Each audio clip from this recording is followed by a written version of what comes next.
All right, well, hello, everybody. Happy New Year, and welcome to another spring semester. All right, well, I'm the man running the show, the man with a plan, the guy like the Wizard of Oz. No, don't pay attention to that man behind the curtain. But yes, it's me. I'm Professor Cañedo, or Profesor Cañedo, for those of you who also speak Spanish. So Mr. Cañedo, Professor, Profesor, and El Profesor, whichever term you wish to use to address me by for these next few months, that's perfectly fine with me. All right, well, this is, of course, the History 124 class, History of California. And what I want to do for you guys for this next 20 to 25 minutes is tell you a little bit about, actually not too much, a little bit, a lot about what the class is about. I'll go over the syllabus in detail, clear up any any things, clarify some items on Blackboard, and of course I'll say a few things about myself. So this will be the first of several videos that you'll be getting throughout the course of the semester.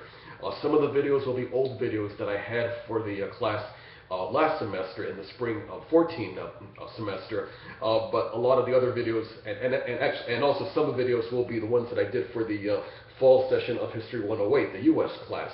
But there will be a mixture of new videos too, so there'll be a pretty good panorama of fairly recent videos that I've done, whether it was stuff that I did last year or things that I'll be doing fresh for this semester. All right, so I'll talk a lot more about the class in about 10 minutes time. So what I want to do for you right now is to tell you a little bit about myself, find out what makes El Profesor tick, that type of thing. And first off, let me say that I've been here at Grossmont College since the 97-98 school year. So I guess you could say I'm one of the long-time part-timers, adjuncts, associate, contingent. That term for part-time faculty seems to change every year. But for all intents and purposes, no, I just like to classify myself as a professor, an instructor, teacher. I don't like to deal with any of that adjunct, associate, contingent, part-timer mumbo-jumbo. Besides the History 124 class, I'm also doing a section of the History 109 class, the U.S. Class this semester, and I've been doing all these classes, like I said, since the 97-98 school year. I've done a few sections of the history of the Americas, the 114 to 115, especially my friend and colleague Dr. Contreras has taken leave, taken a sabbatical, so I've often filled in for him during those semesters when he's not here on campus. Besides here at Grossmont, I also do a lot of work at San Diego Mesa College, so I've got sections of the Chicano Studies classes also online for this semester, and same thing at Southwestern College down in Chula Vista. I've got sections of the Mexican American Studies classes, which is the same thing as the Chicano Studies classes. So depending on the college, sometimes they use Chicano, sometimes they use Mexican American. I tend to use the terms interchangeably, but there will be some elements of Mexican American slash Chicano history here in this class. And I'll explain more about some of those topics in just a few moments. Actually, let me go ahead and get to some of those topics right now. In this class, we'll be examining many aspects, many facets of California history, from, of course, the Native Americans and, of course, the relevant Spaniards. So the focus on the Spaniards, that'll be a major portion during the first part of these first few weeks of the semester. And then, of course, we're going to get into the times when the United States political penetration of California began to unfold in the 19th century, of course, the U.S.-Mexico War, and then when the region became a state in the 1850s. So a lot of coverage of the 19th century, that'll be evident here. Then the arrival of the railroads, the rise of agriculture, and of course Hollywood, the movie industry, the automobile culture, with respect to motels, restaurants, those kinds of shops, those kinds of roadside establishments. So we'll see quite a bit of that as we get into the 20th century. And then, of course, in California during the World War II era, the rise of the wartime industries, the Rosita Riveter themes, and then we'll get into the 1950s, and then, of course, politics, society, and culture in the 1960s with respect to things like the Civil Rights Movement, the Chicano movement, which, of course, was really big in California. And then, of course, also the popular culture, you might say the hippie culture, those types of things we'll be looking at. And also California conservatism in the personalities of people like Ronald Reagan, to a lesser extent, George Duke, Major Peoples, and of course Arnold Schwarzenegger. We'll get into a lot of that. But But along the way, we'll look at some other elements too. We're going to look at literature. Literature is going to be a component in that. Besides the main California text, you're going to have two literary works. So let me go and talk. Actually, okay, I'll talk about the books when I talk about the class in just a bit, but let me say a few more things to wrap up in terms of myself, my background. I'm a native of the San Diego area, so I'm definitely a California product. Born and raised in the South Bay in National City. Went through the whole elementary school, junior high, high school in the South Bay. I'm a graduate of Hilltop High. Then I went on to UCSD. My BA is actually in anthropology, and then at San Diego State, my master's is in Latin American studies. Let's see. In terms of outside interests, as you can see right off the bat, I'm a big hockey fan. So even though it's California class, I should be wearing an Anaheim Ducks or San Jose Sharks shirt. I've got those shirts too, so I'm a big fan of those teams. But the Red Wings have always been my favorite team when it comes to hockey. And I try to go. I often go to Detroit. Actually, maybe every year, every other year. I was there about a couple of months ago and actually saw a couple of Red Wings games, a couple of early season games.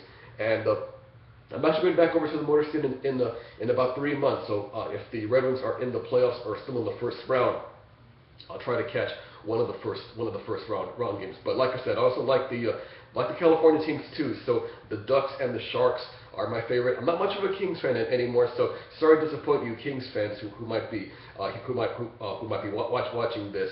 But I do respect guys like Wayne Gretzky, Luc Robitaille was in his prime. Those teams from the early '90s. But like I said, it's the Ducks and the Sharks that are like California teams. Other sports. You could probably guess that I'm also a Tigers fan. I like the Tigers too, and I like the Dodgers. So I'm sorry to disappoint any of you Padres fans. Some of my high school friends were threatening to disown me because I switched from the Padres to the Dodgers. But they told me, Oscar, as long as you don't go from as long as you don't start rooting for the Raiders, we'll go and let that slide by. Speaking of football, of course the big game is coming up. I don't really have a favorite on this. I was disappointed that the Lions lost in their playoff game, but happy that they're playing much better, so I really see some good things for them in next season. And as for basketball, California team is my favorite basketball team, so I'm a big fan of the Clippers. I used to like the Clippers actually when they played at the old sports arena back in the late 70s or early 80s when guys like World B. Free were playing. So if any of you guys and gals out there have some knowledge of basketball history, check back in the history books, in the NBA books to find out when World B. Free was playing, and you have an idea as to how long El Profesor has been around, so to speak.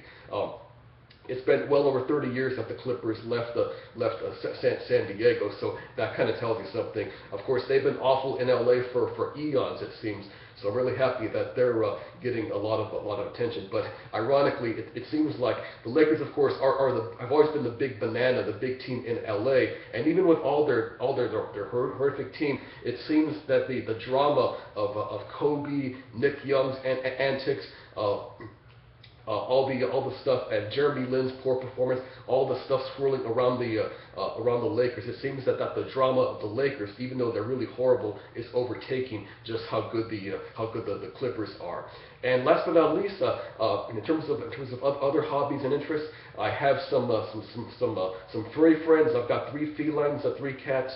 And one of my cats is a great Persian. She likes to go back and forth right here in my home office. So if she happens to walk by during these next 15-20 minutes, maybe I'll let her come in and say hello. And I've got a 9-year-old male Cocker Spaniel too. So definitely a menagerie here at the homestead. And speaking of homestead, I'm actually in Riverside County, not San Diego County. I left the National City about 2.5 years ago. I'm up here in Riverside County in the community of French Valley. So it's actually a patch of the county which is north of Temecula, east of Murrieta, south of Hemet, and west of Lake Skinner. So those of you who go to Hemet, Moreno Valley, San Jacinto, and maybe travel on the 79 from Temecula, I'm off the 79 about 1/3 of the way between Temecula and Hemet.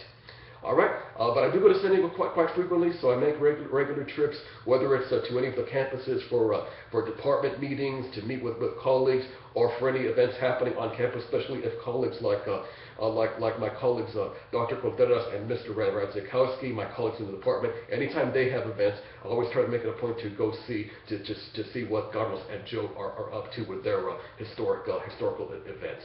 All right, so that's me. That's El Profesor. Again, I want to give you this character sketch in about the first 10 minutes of the video, so let's go ahead and spend the remainder of this video talking about the guidelines of the class. All right, what I have over here right to my left is the syllabus already queued up on Blackboard on my MacBook Air. I've got the opening section, I've got the announcements. A lot of these videos that I'll make, these new videos, I'm going to have them in the embedded right in the announcement section. So of course, as you're reading the Tuesday announcement, you're seeing El Profesor also in the Tuesday announcement as well. All right, I've got the announcement section queued up, so I'm going to go ahead and switch over to the syllabus. So I'll spend the majority of the remainder of this video talking about the syllabus, and I'll talk about some of these other items too. But if I happen to miss anything, I don't, because I'm going to be very detailed on a lot of the stuff over these next 15-20 minutes. But if I happen to miss anything, I'll of course cover this in some future videos as the semester unfolds. All right, I'll open up the syllabus. And of course, there's a photo of me, and that's actually a Detroit. But that's a Detroit River in the background, and Windsor, Ontario, Canada, in the background too. All right, course description. I gave you a panorama of the topics that we're going to be looking at a few minutes ago, so I'll skip that. Course goals, student learning outcomes, just how can I put this? The administrative stuff, the stuff that the district likes to see that the faculty, the professors have in their syllabi, and that they're going to encourage critical thinking. That's definitely one of the, I guess you could say, the buzzwords that's being used for all these classes. So basically, it's just more of a formality. All right, course prerequisites. Of course, make sure you have a high-speed connection that you're watching this class, whether it's a notebook or a desktop, and of course many of you are using mobile devices, so hopefully with the mobile devices you can see these videos. But if the videos aren't coming in very well on your mobile device, definitely make sure you go to a regular computer to check a lot of things in the class, especially a lot of these videos. All right, 3 texts. Let me tell you about the textbooks. Let's start with the most important one, the Rawls and Bean text. The late Walton Bean, who passed away many years ago, but he was an early pioneer in California history. He first wrote this way back in about the mid to late 60s. James Rawls, who teaches in the Bay Area, he picked up the torch, the baton from Professor Bean, and he's done a great job of keeping up the legacy of Professor Bean in the latest edition of California. So this is the 10th edition, the newest one. Make sure you pick this up as soon as possible. We're going to be using this book every week until the end of the semester. We'll be reading about 2 chapters per week until we get to the end of the semester. All right, so make sure you get the Rawls and Bean text as soon as possible. And the other one you want to get as soon as possible is our first literature book. Get this book, Daughter of Fortune by Isabel Allende. I used this in the 124 class last spring, and I used it in the 108 class last fall, so I'm going to keep things going. It's a great book about not to give too much of the way of the plot, but the story is centered during the time of the California Gold Rush. Okay, can you guys, okay, let me just get the, okay, there we go. During the time of the California Gold Rush, in which we have people during the peak of the gold rush, they're leaving Chile, coming to California. They're trying to find one thing, but they end up finding something else. And a major theme in this is the idea of reinventing oneself. They leave behind their previous conditions, social, politically, culturally, whether it's in South America, whether it's in Europe, whether it's in Asia. One of the main characters in the story is from China. He's fleeing political violence and persecution in China. So we see how California, you might say, allows these people to strip away a lot of the baggage that had compounded their lives much earlier. When they come to California, they're free to reinvent themselves, and that's a very dominant thing. So we're going to start Daughter of Fortune immediately next week, so get the copy right away. I'm going to have a lot of videos and a lot of other elements about the story, so in subsequent videos I'll talk a lot more about what to expect from Daughter of Fortune. So get this immediately. In fact, one fun note about Isabel Allende, she was actually one of the honorees for the I believe it was the Kennedy honors that President and Mrs. Obama had back in, I think back in late November, back in December actually. So So she was definitely in news for her contributions to American society and culture with her literary works. Even though she's from Chile, she's lived in Northern California now for quite a long time. So again, get Daughter of Fortune along with the Rolls and Bean text as soon as possible. And the last book, I don't have the book. Unfortunately, I wasn't able to get the book listed in the bookstore, but it's really easy to find. It's very popular. You can get copies anywhere, whether it's Amazon, whether it's some of these other online booksellers, Barnes & Noble, or just go to a lot of the second-hand bookstores, used bookstores, you can find copies.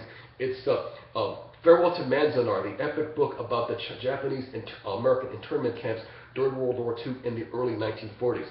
Jean Wakatsuki Houston, who's still alive today, she was just a young girl when she was in the infamous Manzanar camp in the Owens Valley, just up the road along 395, east of Mount Whitney, east of the mountains.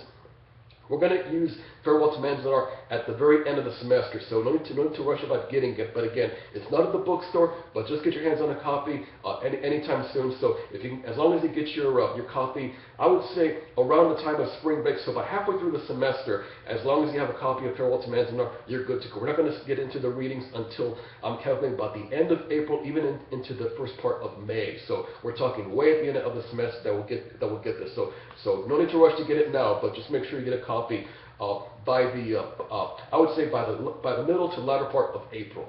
So those are 3 books that you're going to use. But again, Rawls and Bean and Allende, get those 2 books as soon as possible. All right, let's talk a little bit about what's in the guidelines, the expectations of the class. And unfortunately, my the screens. Okay, for some reason my screen. Okay, here we go. Yeah, my screen went black on my MacBook. All right, here we go. Okay, so let me just reset the table here. Okay, assignments. Let's go over each of these assignments, and I'll have videos about these assignments in more detail over the course of the next few weeks. All right, the first assignment we have is something called the Student Learning Outcome Assessment. I'll have a separate video about this coming up sometime next month, probably about the second or third week of the semester. But what this is that you're going to get what are called primary documents. And these documents are listed on the assignment worksheets in the assignment section. To get all the assignment worksheets, the PDF files, go to the assignment section, read the description about the assignments, and then download the PDF files that I have listed there. So when you go into the assignment section in Blackboard, again, I've got a brief description about what the assignment is all about, the due dates, the percentage that's worth in the class. But for more details in terms of what you have to do, click the blue links which indicate that these are PDF files. Click that and download those, read those. Those files have much more information about what you have to do. And on the assignment worksheets for the SLO, I have these what are called primary source, primary documents. Some of them are paintings, some of them are written testimonies dating back to those periods. So if it's from the mission system, it's testimony from, for example, one is a testimony of one of the friars. He's talking about what's happening to the mission, to San Diego mission in around 1774, 1775. So it's his words dating back to the 1770s. That's what's called a primary source. It's, you might say, a document that's from that time, that's from the horse's mouth, so to speak. So whether it's paintings or whether it's articles or documents, that's what I mean. So what your job is, look at those, read those, analyze those, process those, and give me your observations, your perspectives on a series of 3 questions. Each SLO has a series of 3 questions. You're to answer those questions after you look over the documents, think about what the documents mean to you, what are they saying, and then after you read the documents, answer the questions. But you can rely on other sources too, especially the Rawls and Bean text, to give you a better understanding of the context of what each item is all about. But if you're confused about what I said right now, don't worry. I'll have a lot more to say about this when we get into next month, especially in time of the first SLO. Each SLO is going to be worth 5% of your class grade, and so the total of that will be 10% because there's two. And the first SLO is going to pertain to the California mission system, one of the early topics that we'll start getting into into the around the second or the third week. So coming up very soon, we'll find out more about the Father Serra, who's been in the news recently with respect to Pope Francis canonizing him. That is on the path to sainthood. So Father Serra, even though he's been dead for many years, still a important and controversial figure. So maybe you might want to bring in some of that discussion in your SLO. So that's the first one that's going to be due. That's going to be due coming up in February 27th. The Gold Rush SLO about the California Gold Rush, that's going to be due on March 20th. Okay, I'll talk about the Daughter Fortune form discussion and video assignment in just a bit. Let me skip over to the California novel assignment. It's fairly self-explanatory. I don't think I need to make a separate video about this. But your job is to choose a novel pertaining to the history or the culture of California. And of course, many great authors focused on California. John Steinbeck definitely comes into the forefront. With his great works such as The Grapes of Wrath, but also other works like Tortilla Flat, the Red Pony, East of Eden, which is very lengthy. Cannery Row is another good one. So again, your job is to choose a work of fiction. It's not a nonfiction one. I've had a few people in the past get confused in terms of what I mean by fiction. Fiction, of course, a novel that's fiction is something that's made up. The story never happened, but it was something that was invented by the author. So whether it's a Steinbeck or people like Frank Norris, Joan Didion, Jose Antonio Villarreal, Victor Villaseñor. So if you want to get into more Chicano-based themes, Mexican-American-based themes, definitely guys like Villarreal and Villaseñor are definitely a couple that you can consider. And of course, there's a younger generation of Chicano authors too that you can consider. So definitely keep that in mind. If you want to get to more Asian-based things, of course, people like Amy Tan, Maxine Hong Kingston. Talking about the issues of immigration, that is families coming from China, from Japan, coming to Los Angeles, coming to San Francisco. Obviously, people like Kingston and Tan get into that. So think about which author might interest you. This thing isn't going to be due until Friday, April 10th. So I would say that right before the spring vacation, before spring break, start thinking about your topics. So when you get ready to decide what you want to approach, definitely let me know. So before you write your review, let me know which author you have in mind, just so I can clear it. Because oftentimes I've had requests for stories, but they're not novels. They're not nonfiction. So you got to remember that, everybody. This has to be something that's fiction. But again, it's important that you go and check your choice with me first and clear with me. Just so if you're not certain if the work is fiction or nonfiction, then definitely check with me. And if it is a nonfiction work, then more often than not, I'll give you some suggestions that you can check out. Then you can check out if your first choice is rejected. All right, this thing is going to be worth 15% of the class credit. Again, it's due Friday, April 10th, and more guidelines, of course, listed on the assignment worksheet. Okay, let me skip down to the EBSCO article review, because in the course of the semester, you're going to go into the Grossmont library website, go to where the databases are, and in the database list, go to the EBSCO, or the full name, the Ebscohost Database. Ebscohost is a collection of academic journals, journals which have scholarly articles, peer-reviewed articles. So your job is to choose choose an article about California history. Doesn't matter what time frame we're looking at. I've got a series of amazing journals that you can explore, you can check out. So I'll give you more details in a separate video about this assignment a little bit later on. Sometime next month I'll give you a video with more details about this. But But again, the focus here is that now you're dealing with nonfiction work. You're going to find a scholarly article which touches upon an aspect of California history. And like with a novel review, this thing is also going to be worth 15% of the class grade. And this thing is due toward the end of the semester, so we're talking about Friday, May 22nd. And again, for more details, of course, look at the assignment worksheet.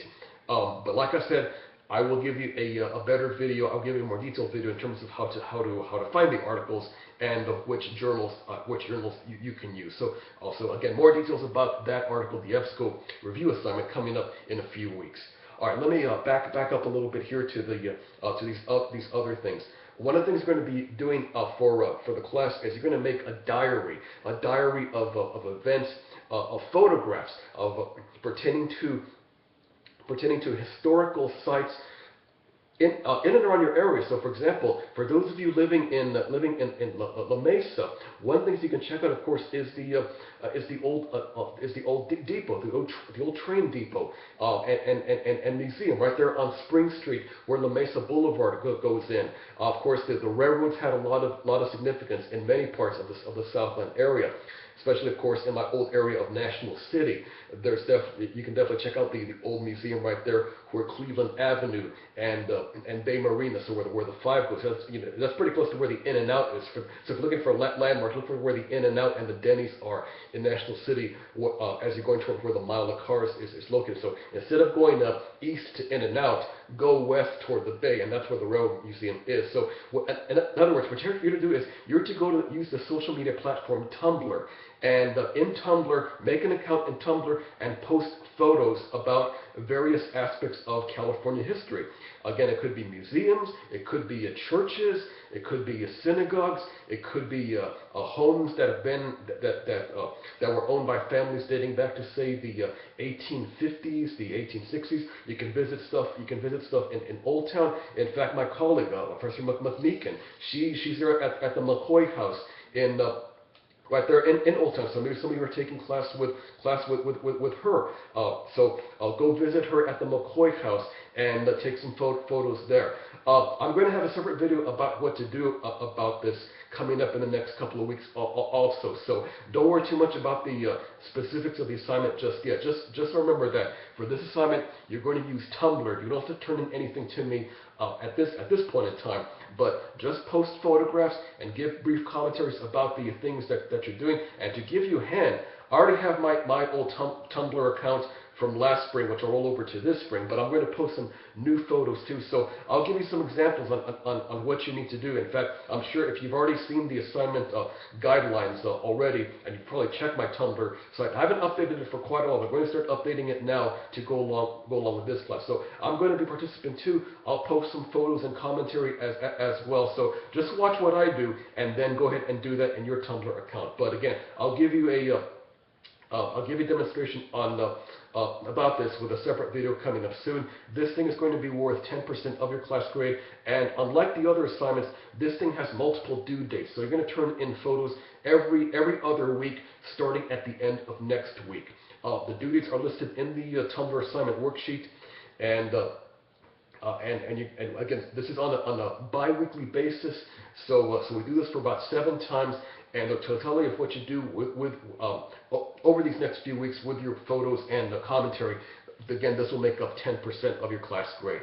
All right, and finally, with respect to assignments, then I'll quickly talk about the quizzes and the final exam. Daughter of Fortune forum discussions and video project. Without saying too much right now, because I really got a lot to say about this, but I'll save that for a separate video coming up next week, actually. What you're going to do is, as your Daughter of Fortune, you're going to do 2 things. Number 1, you're going to participate in forum discussions, in which you're going to be split up into, I'm going to split the class up into 3 large groups. So instead of participating in the regular discussion board that you might have done in previous class, so maybe those of you who have taken class with me, whether it was the 109 class or the 108 class last year, you know that the discussion board with, especially the 109 class, I have the discussion board listed in there. Well, I'm going to do away with that and just focus in on group discussion. So you'll be discussing, that is, you're going to participate in discussion forum setting, but it's going to be different. That is, you're going to be focused in on specific groups, and you're going to stay with that group for the better part, for a good portion of the semester, talking about themes in Daughter of Fortune. So when I split the class up into these three groups, you're going to talk amongst yourselves within your group about some of the various elements of the story. What happened in this chapter? What happened when they went to San Francisco? What was the conflict that Eliza and her friend Dao met here? Blah, blah, blah, that type of thing. So over the span of about 6 weeks, you'll discuss various elements of the story amongst yourselves. And then after that, then we go to part 2 of the assignment. Part 2 is, now you're going to be a character. You're going to pretend that you're part of Daughter of Fortune, and that you're a character that is, you're like the heroine Eliza, in which Eliza in the story leaves Valparaiso, Chile, and goes to San Francisco. She stows away aboard a ship to escape her family, to find her lover in San Francisco. Well, we're gonna follow the same format in that you want to make that trip to San Francisco too. You're stuck in Chile, you're in Valparaiso, and you want to go to California too, because you've heard stories about gold and riches and instant wealth and treasure, El Dorado, blah, blah, blah. But what's going to happen is you're going to make a character for yourself and basically say, yes, I'm from, I'm escaping persecution in Italy, I'm escaping bad debts in Georgia, or I'm escaping political oppression in Canton, China. Things are so bad over there, so I want to go to California to make a name for myself. You're going to be talking to you're going to be talking to me, in which I'm going to be a character myself, and I'm going to and I'm going to decide. I'm going to say, oh, okay, who wants to go to California? You, and you over here. Basically, I'm going to decide who gets to go to California. I'm going to be an agent of this English, half English, half Spanish gentleman character, and I'm working for a shipping company, and I'm going to decide who gets to go to California. So your job is to make a character for yourself, and you're going to try to convince me who I want to go to California. And what's going to happen is, when you make your character, you're going to film yourself. You're going to make videos about yourselves, film those, post those in the discussion board, the regular discussion board, and then when you post your videos, that is the video portion, this thing is going to be due on Friday, April 10th. So not too far down the road. So within about a little over 2 months is when you post your videos. But again, don't worry too much about this now. I'm going to make a lot of things that I did for the History 109 class, I'm going to roll over for this class, but I'll make a couple of new items too. So don't get too confused just yet, or don't get confused at all. Wait for me to say more about this coming up within the next week or so. But again, all this to combine group discussions and your video. This is going to be combined 15% of your class grade. You're not going to turn anything into me in terms of a document in Word, PDF, or Pages format. You do that type of thing for the main writing assignments. So this is going to be something quite unique. It worked pretty well in the History 108 class, so I hope it works well for us here. Okay, this thing is really got, I had a feeling it's going to happen, so let me quickly start wrapping up. Quizzes. Let me say a couple quick things about the quizzes and the final, and then I'll wrap up the video. There's going to be 8 quizzes on a bi-weekly basis starting at the end of next week. Each quiz will cover about 4 to 5 chapters of the Rawls and Bean text, a little bit about the PowerPoint programs, which are located in the which I have located in the course documents section. So make sure you have the PowerPoint reader, or if you want to see the programs in PDF format, let me know and I'll modify them so that if you have the Adobe Reader or the preview program on a Mac, then you can read it in PDF format. So again, if you want the PowerPoint programs in PDF, let me know and I'll fix them and I'll adjust them for you. Of these 8 quizzes, these 8 quizzes, which and also Daughter of Fortune items will be included in the quizzes too. Your best 7 of the 8 are going to count toward your final grade. But to give you a hand, I'm going to give you access to the PDF copies of the quizzes 24 hours before the quiz opens on Blackboard. So what that means is that you take the quiz on Blackboard, but you're going to have access to the PDF copy, what the Blackboard quiz actually is, but in PDF format. So in other words, you've got the copy of the quiz ahead of time in PDF. Get all your answers first, and then when the quiz opens on Blackboard, go ahead and just plug in your answers. Quizzes will be open from on about a 4-day time frame. So from Friday morning to about the following Monday evening. That's when the quiz that's when each quiz will be open. So again, it's on a bi-weekly basis. The average score of your best 7 will make up 15% of your class grade. And last but not least, you got a final exam. It's going to be comprehensive, and I'll give you access to the final exam right before the spring break. Actually, more like the end of February. So about a month from now, I'll go ahead and start. I'll give you the access to the final exam. Also, you have the information in PDF format.